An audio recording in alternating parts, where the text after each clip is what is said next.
Que la paz y la gracia de nuestro Dios, Padre y Madre, y de nuestro Señor Jesucristo sean con ustedes.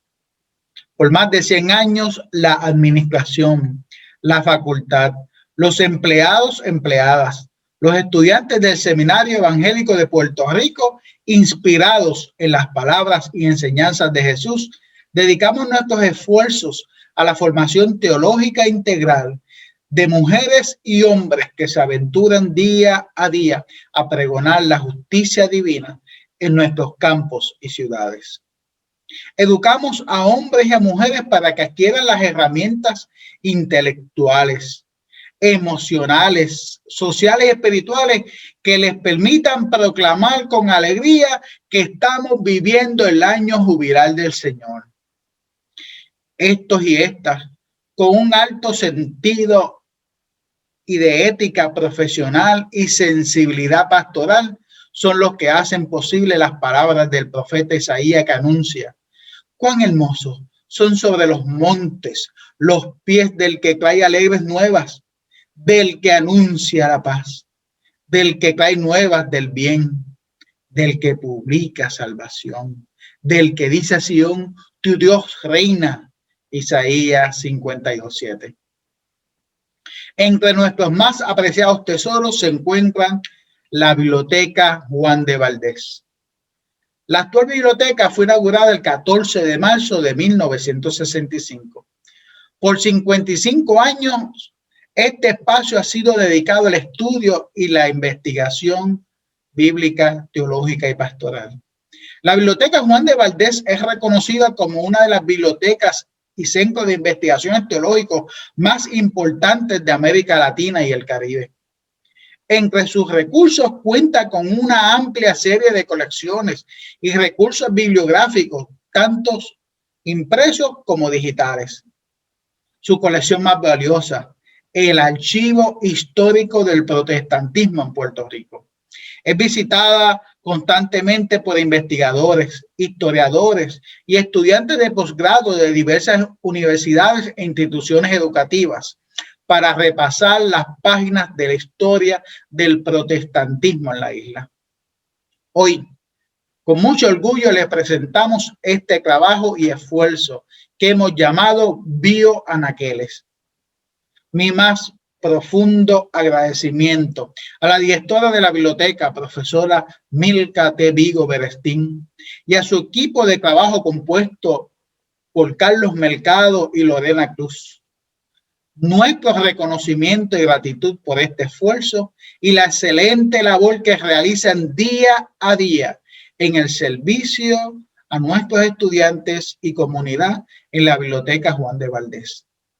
A ustedes, amigos, amigas, hermanos y hermanas, facultad, estudiantes y toda la comunidad, disfruten de este proyecto de Bioanaqueles que ha sido realizado con mucho cariño, mucho esfuerzo para ustedes. Que lo disfruten. La paz del Señor. Buenas y bendiciones. Soy Guillermo Ramírez Muñoz, profesor de Antiguo Testamento y Hebreo, y durante este tiempo decano de Asuntos Académicos y Estudiantiles. Nos unimos a la Biblioteca Juan de Valdés en la celebración de las bibliotecas teológicas. El seminario tiene 3 ofrecimientos académicos: la maestría en divinidad, maestría en artes en religión y el doctorado en ministerio. El seminario está para el servicio de la comunidad e invitamos a toda la comunidad que nos escucha a venir a disfrutar estas instalaciones y, si desean, también integrarse a los servicios que rinde el seminario. Dios le bendiga. Saludos, mi nombre es Milka Vigo Berestín, soy la actual directora de la Biblioteca Juan de Valdés del Seminario Evangélico de Puerto Rico. Contamos con un excelente equipo de trabajo compuesto por Carlos, Lorena, Lara y Helen. Nuestra biblioteca se distingue por ser una de las bibliotecas más importantes dedicadas al tema de la teología en América Latina y el Caribe. Nuestra colección sobrepasa los 80,000 volúmenes. Actualmente brindamos servicio tanto a la comunidad del Seminario Evangélico, así como a toda persona interesada en el tema de la teología, la Biblia y la religión. Nuestra nueva propuesta, que hemos denominado Vía Anaqueles, tiene el fin de promover todo este caudal de información, porque son anaqueles que atesoran vida y conocimiento. Durante cada celebración de la biblioteca estaremos resaltando la vida, obra y aportaciones de hombres y mujeres que se han destacado en el campo de la teología, los estudios bíblicos y la religión. Ven y disfrútalos. Como parte de la celebración de las bibliotecas teológicas y mes en que se conmemora la Reforma Protestante, queremos comenzar por destacar al teólogo alemán Dietrich Bonhoeffer. Que lo disfruten.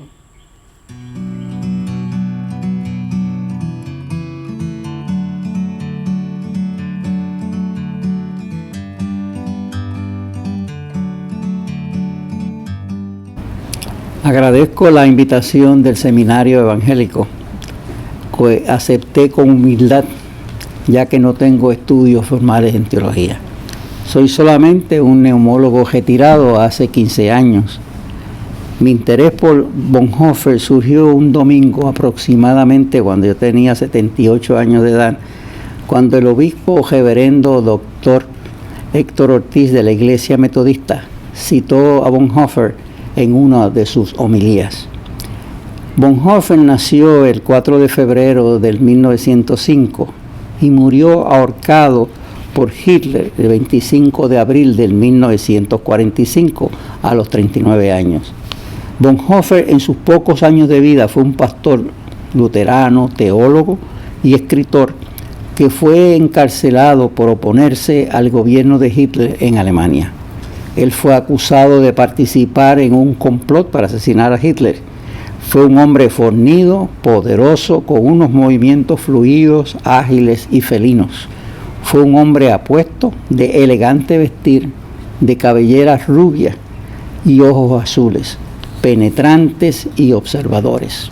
Su conversación era amena y a la vez prestaba atención intensa a su interlocutor, dando lugar al desarrollo inmediato de confianza dentro de un grado de formalidad. Su presencia al hablar y sus manerismos reflejaban su cuna aristocrática noble. Su padre fue un distinguido doctor en psicología y neurología, director de la clínica de Breslau, y su madre Paula Van Hase, hija de un famoso teólogo. Bonhoeffer nació en un ambiente de profesionales, humanistas, artistas y académicos. Junto a sus 8 hermanos se crió en una casa elegante, espaciosa y bonita en Breslavia, en donde la atmósfera hogareña fue un reto intelectual. Bonhoeffer en sus primeros años de vida adulta vivió dentro de una burbuja de solidez económica y abundancia privilegiada. En su formación, el impacto intelectual de su familia imprimió en su ser una madurez progresiva de su juicio y amor por la libertad dentro de una sociedad regimentada en los tiempos de Hitler. Junto a sus hermanos se formaron un ambiente disciplinado y de pensamiento crítico. Su madre le fomentó el pensamiento cristiano que influyó en su decisión de estudiar teología a los 14 años, dando lugar al caminar de su vida de fe y el acercamiento hacia Dios. Bonhoeffer desarrolló inicialmente una relación individual con Dios en lugar de una asistencia formal a la iglesia luterana. Su cristiandad fue uno de crianza hogareña dentro de un marco de generosidad, altruismo, reverencia hacia la Biblia y hacia el cántico de los himnos. La Primera Guerra Mundial afectó a Bonhoeffer, marcándolo con el impacto de la muerte de su hermano Walter, de sus primos, de algunos de sus vecinos y otros familiares. Fue testigo de la ansiedad inherente a un periodo de guerra que tronchó millones de vidas. La muerte de Walter, su hermano, y la pérdida de la guerra de Alemania marcó a Bonhoeffer avivando así el sentimiento de su atracción hacia la teología. Él decidió por la teología a la edad de 14 años de edad que era cronológica, pero no representó su edad emocional, intelectual o su madurez como persona. Continuó sus estudios en la escuela conocida en Alemania como el Gimnasio de Grunwald, y a los 17 años empezó sus estudios de teología en la Universidad de Tübingen. Siguiendo así la tradición familiar, estudió por 2 años para luego trasladarse a la Universidad de Berlín, donde terminó su doctorado en teología. Cuando inició los estudios en Tübingen, se dio cuenta que él había crecido en un hogar protegido en una comunidad elitista. El impacto de estar en otro lugar le dio la oportunidad de exponerse a otro mundo. Parte de ese otro mundo fue la visita que hizo a Roma durante un verano por varias semanas, donde se expuso a la Iglesia Católica Romana y a la Roma de entonces. Metaxas, en su libro Dietrich Bonhoeffer, pastor, mártir, profeta, lo cita cuando en el 1924 se expresó diciendo: la Universidad de la Iglesia está ilustrada en la forma maravillosa en que blancos, negros, amarillos, miembros de las órdenes religiosas, están cada uno en sus togas religiosas unidos bajo la iglesia. Eso para mí era ideal. Sin lugar a dudas, la visita a Roma de su vida le impactó, ya que se preguntó qué es la iglesia, que se grabó en su cerebro y en parte contestándose a sí mismo: donde la gente ora, ahí está la iglesia, y donde está la iglesia, uno no está solo. La semilla del teólogo continuó creciendo y su experiencia de la iglesia romana dio lugar a que se diera cuenta que en Alemania la iglesia luterana era exclusivista. Inició sus estudios teológicos en Tübingen, como habíamos mencionado, para luego trasladarse a la Universidad de Berlín a los 19 años, graduándose doctor en teología con la clasificación de summa cum laude a los 21 años. En todos sus estudios le acompañó su distinción de inteligencia, de ser un lector voraz, de su pensamiento crítico, independiente y curiosidad intelectual intuitiva. El impacto del viaje a Roma y las preguntas que se hizo lo llevó eventualmente a desarrollar su tesis doctoral titulada Sanctorum Communio. Como candidato doctoral tuvo la obligación de hacer trabajo pastoral, lo cual lo llevó a participar como doctor en Alemania y Barcelona. Su vida amorosa fue sencilla, nunca se casó, aunque por años tuvo una relación de gran afinidad con una pariente lejana llamada Elizabeth Finn. En el 1927, Dietrich pasó su examen doctoral y aceptó una posición como vicario en la congregación luterana alemana en Barcelona.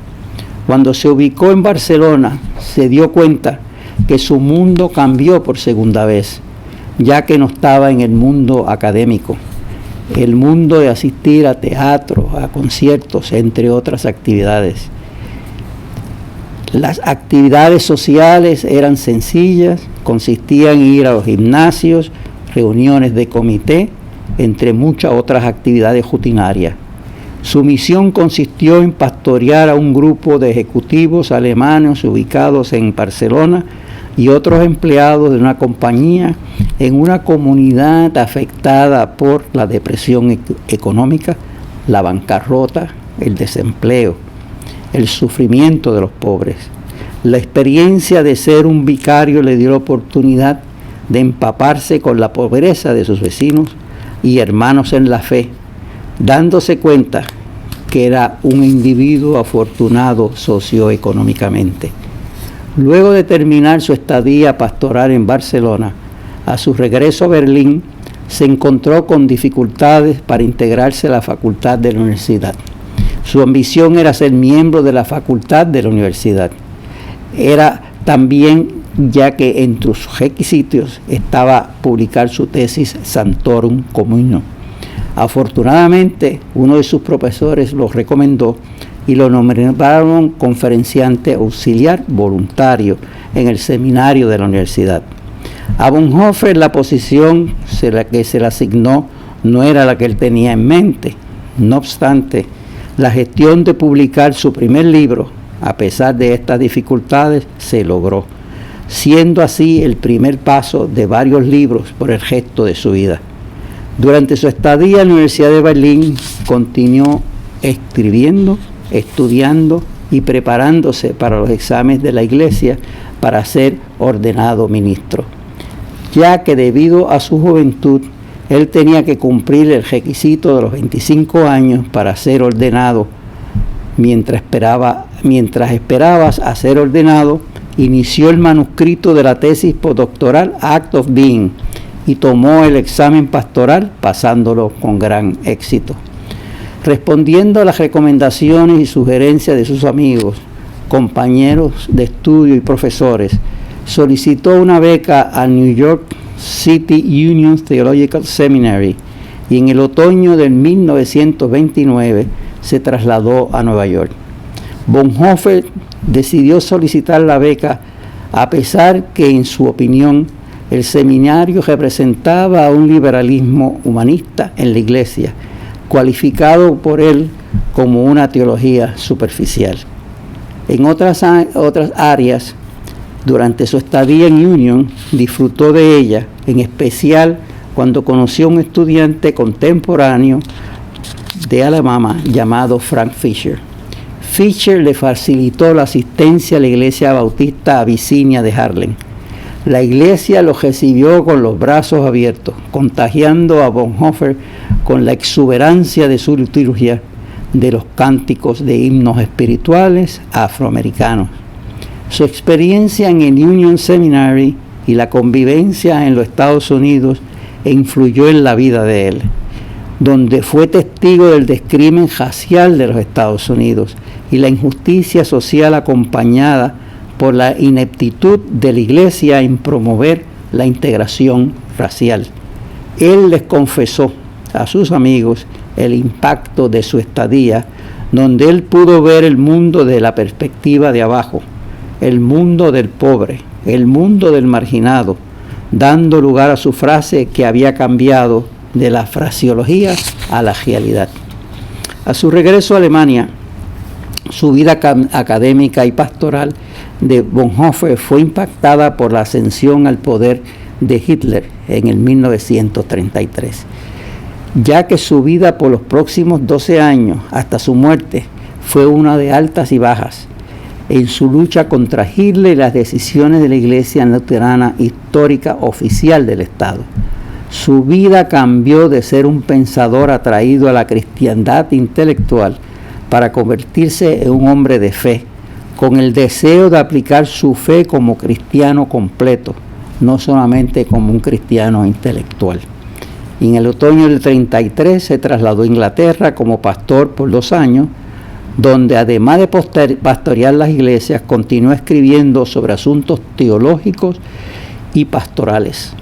Al terminar su estadía de 2 años, regresó a Alemania y asumió el liderato del seminario ilegal de Finkenwalde para entrenar seminaristas de la iglesia confesante, no oficial, siendo él uno de sus fundadores en el 1937. La Gestapo cejó el seminario, causando lo que en los próximos 2 años él continuara viajando secretamente por las diferentes ciudades de Alemania a entrenar seminaristas en diferentes partes. Durante esos años la Gestapo le prohibió visitar a Berlín, predicar, enseñar y hablar en público. Como es de esperarse, él estuvo en la mirilla de los miembros de la Gestapo, que aunque a pesar de la vigilancia continuó su activismo. Afortunadamente para nosotros, el periodo de vigilancia de la Gestapo no afectó su productividad intelectual. En enero del 1943 se comprometió con María Wedemeyer, quien era 18 años menor que él. 2 meses más tarde de su compromiso matrimonial, Fue arrestado por la Gestapo y confinado a la prisión militar de Hell en Berlín. El confinamiento preventivo duró 18 meses y durante su estadía en las diferentes cárceles, él continuó escribiendo y enviando cartas a sus familiares y amigos. Como prisionero se ganó la amistad y admiración de los guardias de la prisión, quienes le ayudaron a distribuir las cartas clandestinas a sus familiares y compañeros. Su amigo Eberhard Becchi se convirtió en su albacea literario e historiador. Becchi relata que el día frío de abril que buscaron a Dietrich Bonhoeffer en su celda para ejecutarlo, le dieron las órdenes de quitarse toda su ropa y caminar desnudo hacia el cadalso. Según algunos observadores, antes que subiera al cadalso, él se arrodilló y oró dando gracias a Dios por invitarlo a su presencia, entregando así su alma a Dios. Y cito cuando dijo: esto no es el fin, para mí es el principio de la vida con Dios. Muchas gracias.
Maravillosamente protegidos, rodeados por poderes de bondad. Así hemos de vivir en estos días, camino de una nueva realidad. Maravillosamente protegidos, encomendados a lo que vendrá. Es Dios que nos alienta noche y día, y para siempre su fidelidad. Cuando el ayer aflija nuestra vida, pesada carga dura de llevar, concede a nuestras almas angustiadas la gracia que tú otorgas sin cesar. Maravillosamente protegidos, encomendados a lo que vendrá. Es Dios que nos alienta noche y día,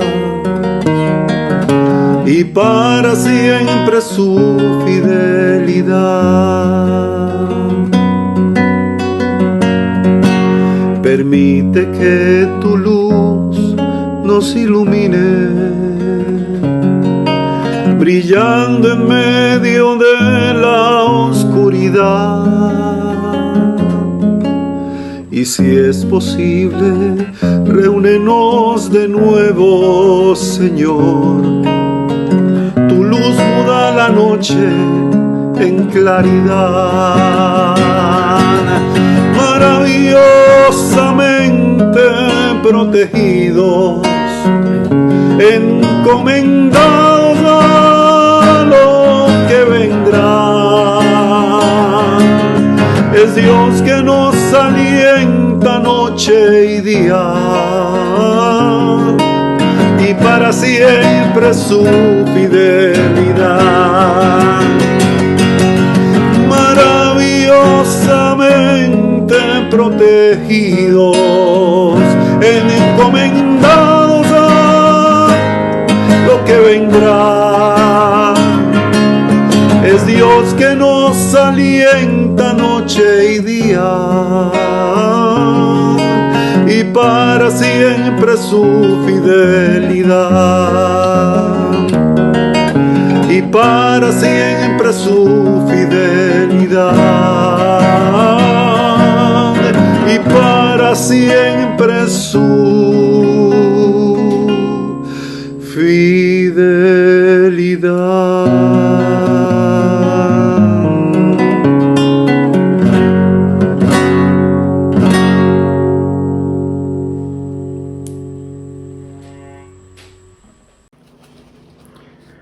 Dietrich Bonhoeffer fue un pastor y profesor alemán que vivió en la primera mitad del siglo XX.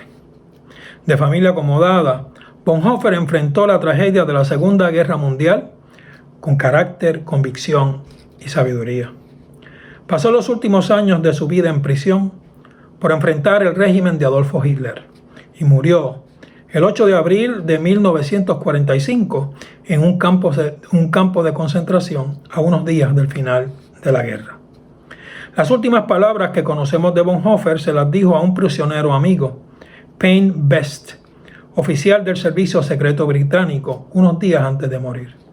Este es el final, para mí, el comienzo de la vida.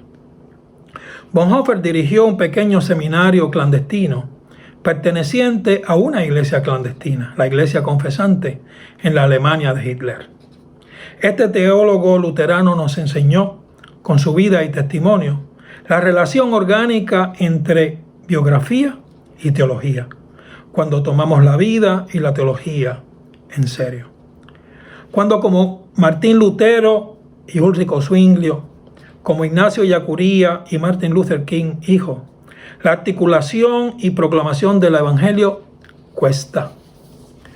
Como cuando Blandina, Perpetua, Teresa de Jesús, Olimpia Morata en el tiempo de la Reforma, Elizabeth Schmitz en el tiempo de Bonhoeffer.